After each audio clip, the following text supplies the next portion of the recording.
Chers téléspectateurs d'Ask Web TV, bonjour et bienvenue dans ce bulletin d'information. À présent, voici les titres. 15 journalistes formés par la Coalition des alternatives d'aide et développement CAD Mali.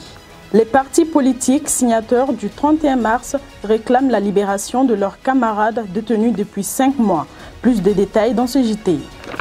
De retour sur le plateau, comme annoncé dans les titres, dans le but d'obtenir la libération de leurs camarades politiques détenus depuis quelques mois et le retour à l'ordre constitutionnel national, les partis politiques signataires du 31 mars 2024 ont animé une conférence de presse le mercredi 20 novembre 2024 à la maison de presse. Avec les journalistes, ils ont évoqué la procédure judiciaire en cours, la situation physique de leurs camarades, mais aussi les médiations menées. Reportage Vinabe Dena et Bakary Konaté.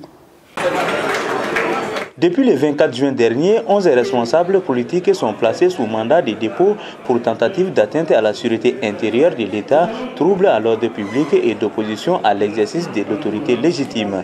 Et depuis, leurs camarades des partis politiques signataires du 31 mars réclament leur libération. Ils l'ont fait savoir à nouveau ce mercredi 20 novembre 2024 à la faveur d'une conférence de presse à la maison de la presse. C'était aussi, malgré la décision du juge de les libérer, nos camarades en garde de prison. Nous ne pourrions plus les considérer comme des détenus, comme des prisonniers politiques. Leur seul tort, c'est de s'être battus pour la démocratie chèrement acquise par le peuple malien et pour le retour à l'ordre constitutionnel. Leur détention devient d'autant plus incongrue que depuis le 10 juillet 2024, le décret illégal et anticonstitutionnel censé être à la base de leur incarcération, prétexte abandonné ensuite et abrogé, les activités politiques ayant repris droit de cité depuis. Soucieuse du maintien de la paix sociale et de l'apaisement du climat politique national, les partis signataires de la déclaration du 31 mars ont privilégié la voie du dialogue avec les autorités politiques et judiciaires du pays.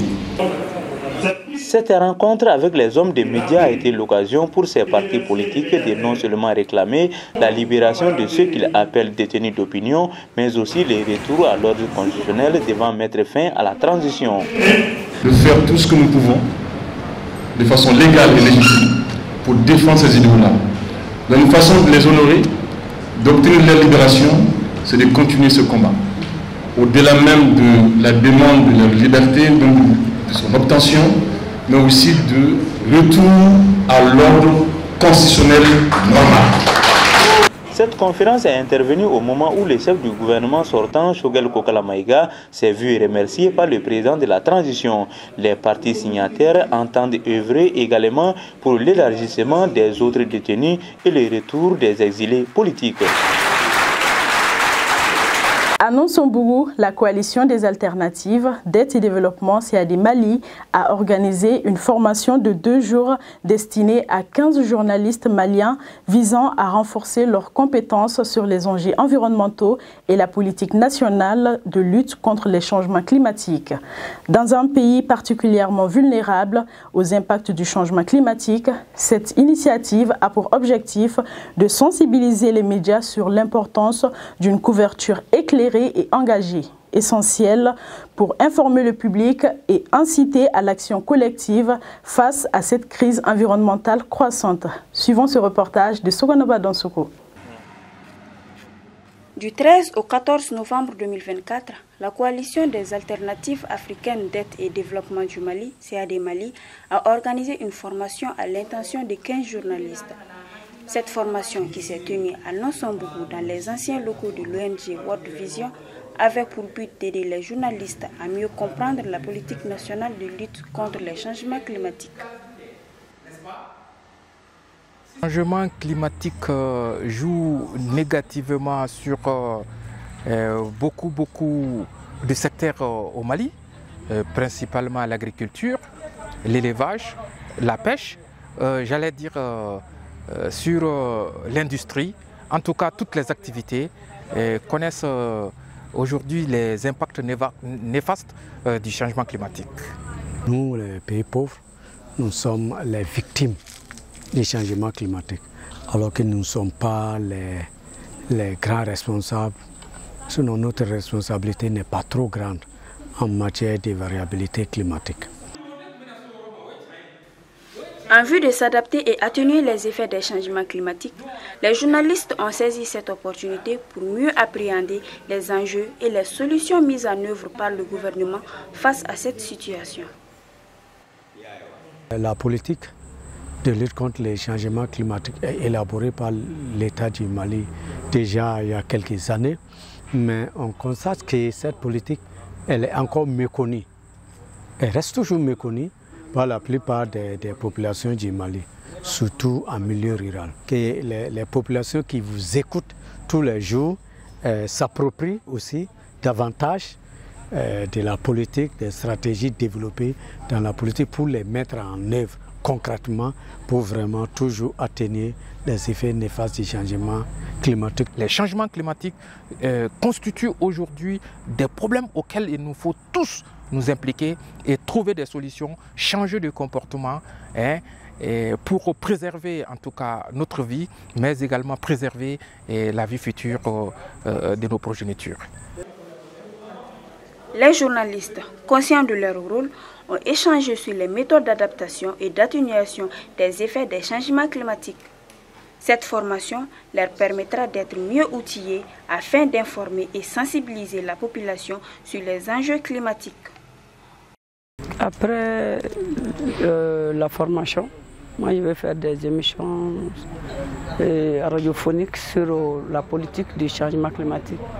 Je vais sensibiliser les auditeurs aussi, ceux qui ne connaissent pas, et préparer des émissions sur ça. Moi, mon travail, c'est de sensibiliser les cultivateurs. Comme je vous ai toujours dit que nous sommes dans une zone de l'agriculture, le maraîchage. La question de la politique nationale sur les changements climatiques qui a été expliquée et détaillée par les formateurs et qu'à la fin, nous journalistes, nous soyons en mesure de produire des articles et puis animer des émissions sur la politique nationale de lutte contre les changements climatiques. Tout ce que le Mali a pu mettre en place comme politique nationale, que les journalistes transmettent, expliquent véritablement ce cadre unique, ce cadre référentiel de lutte contre le changement climatique.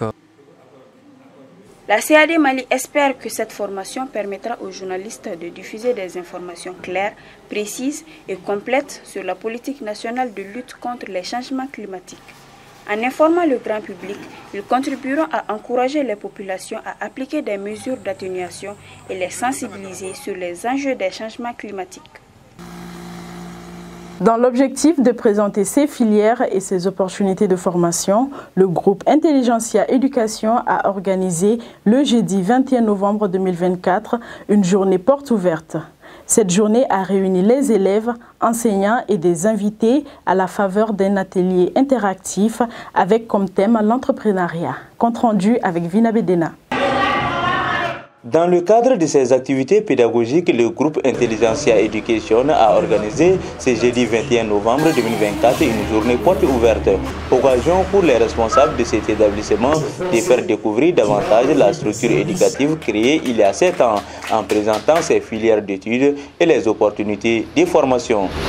Nous sommes carrément différents des autres. Chez nous ici, c'est la réussite des élèves nous importe plus que tout. La réussite avant tout.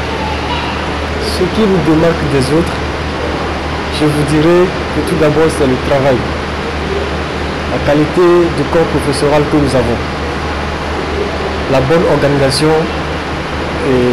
de l'administration.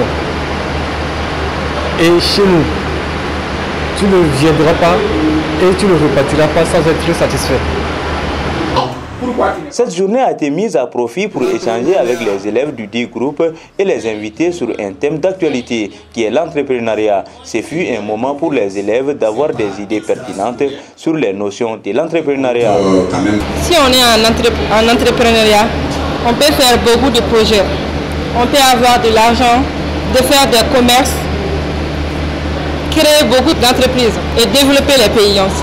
Bon, j'ai choisi École Intelligentsia parce que l'école Intelligentsia travaille, il y a beaucoup de réussite ici. Juste, je suis vraiment content d'être là aujourd'hui.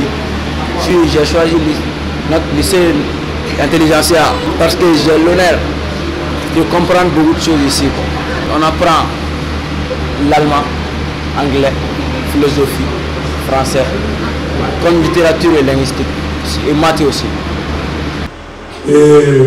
Il ressort de ces échanges interactifs entre enseignants et élèves que l'entrepreneuriat est le chemin le plus sûr pour une transformation et le développement des nations.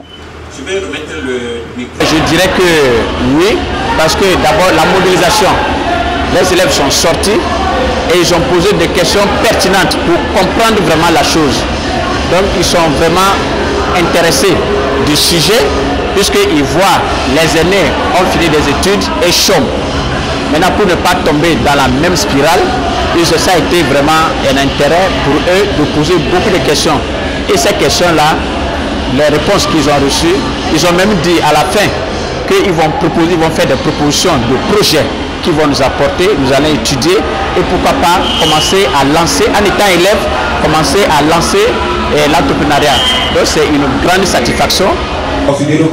L'objectif visé par l'établissement à travers cet atelier d'échange était d'amener les élèves à s'intéresser à l'entrepreneuriat. Situé à Sotiba, en commune 1 du district de Bamako, le groupe Intelligentsia Education est composé de la maternelle, du fondamental, du secondaire et de l'université. L'Université catholique de l'Afrique de l'Ouest, UCAO-UUBA, a célébré sa rentrée solennelle le jeudi 21 novembre 2024. À cette occasion, une conférence débat a été organisée sur le thème « Éthique et leadership, former les leaders de demain ». L'un des divers thèmes qui sera développé tout au long de l'année scolaire. Cette journée a également été l'occasion d'une rencontre joviale entre les étudiants et le corps professoral, tout en accueillant chaleureusement les nouveaux étudiants. Jeanne-Marie Samaké pour Ask Web TV. Éthique et leadership, former des leaders de demain, est le thème académique choisi par l'UCAO pour cette année scolaire. C'est à l'occasion de la rentrée solennelle de l'université que ce thème a été présenté aux étudiants et au corps professoral afin d'orienter les travaux à accomplir le long de l'année académique. Tous les réseaux UCAO, pas seulement Bamako, ont cette tradition de se doter d'un thème d'orientation. Et pour une meilleure compréhension de cette thématique, on organise une cérémonie officielle pour non seulement annoncer officiellement les thèmes choisis pour l'année, qui est notre fil conducteur, et aussi donner un peu l'explication par un spécialiste. Voilà un peu, c'est une tradition qui n'a rien à voir avec le début de cours. Mais le thème est donné et on l'annonce officiellement et on l'explicite à toute la communauté universitaire, étudiants, enseignants, membres de l'administration, partenaires, parents. Voilà. C'est pour que nous marchions dans la même direction tout au long de l'année. Pour certains étudiants, cette rencontre d'échange leur permettra de s'imprégner dès le début de l'année aux enjeux qui seront au cœur de leur apprentissage. Les anciens étudiants, quant à eux, considèrent cette journée comme un moment de retrouvailles, de réseautage et surtout de fête. Une occasion parfaite d'apprendre tout en s'amusant. En tant que nouveau, je me suis senti à l'aise parce que l'accueil était chaleureux, il faut le dire. Les semaines qui se sont passées dans la salle polyvalente, j'ai aperçu ça du bien aussi. Les personnels étaient au top, les professeurs ainsi que les enseignants aussi étaient au top. On a eu aussi à la présentation des membres de l'ICAO ainsi que les différents dirigeants. Eux aussi, ils étaient au top. Ça permet aux anciens et aux nouveaux de se familiariser aussi et de tisser les liens. Et surtout, la partie que j'ai aimée aussi, ça a été la messe. Nous avons beaucoup dansé là-bas aussi et c'était bien. Le choix du thème académique se fait en fonction du besoin actuel, une étape cruciale pour les professeurs. Parmi les étudiants, Ryan se sent prêts à relever le défi. Le thème de cette année est éthique et leadership, former les leaders de demain. L'éthique, en parlant d'éthique, je retiens principalement 4 choses. D'abord, le savoir.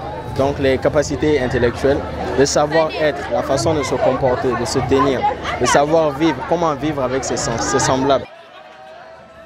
Une journée riche en apprentissage, en échange et en convivialité.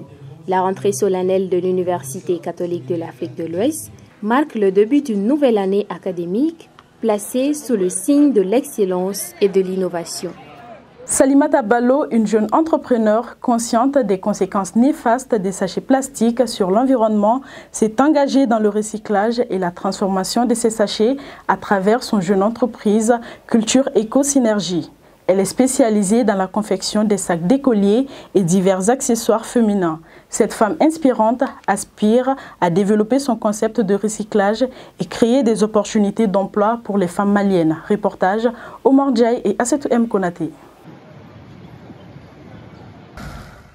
Recycler des sachets d'eau en plastique, c'est ce que fait Culture Éco-Synergie, une jeune entreprise de recyclage.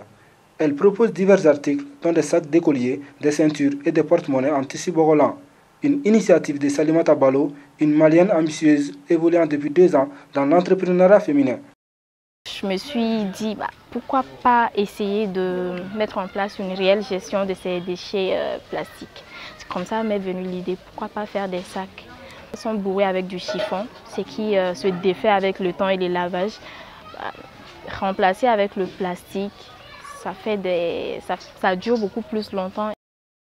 La vision de Salimata est de créer une industrie qui non seulement préserve l'environnement, mais offre également des opportunités d'emploi à des centaines de femmes. Je les ramasse, oui. J'en vois des gens, mes petits frères me font ça souvent moi-même je le fais. Il y a des gens qui m'encouragent beaucoup en faisant des commandes, d'autres le font en me rapportant des sachets. Je demande aux clients de payer la moitié. Après confection et après livraison, ils vont payer le reste. Pour un devis, elle fait des fabrications en fonction des commandes de certains clients. Ainsi, ses ventes se font en ligne sur ses réseaux sociaux. C'est tout pour cette édition du journal. Merci à vous de nous avoir suivis. Restez connectés sur Ask Web TV pour ne rien manquer de nos prochaines éditions. D'ici là, portez-vous bien.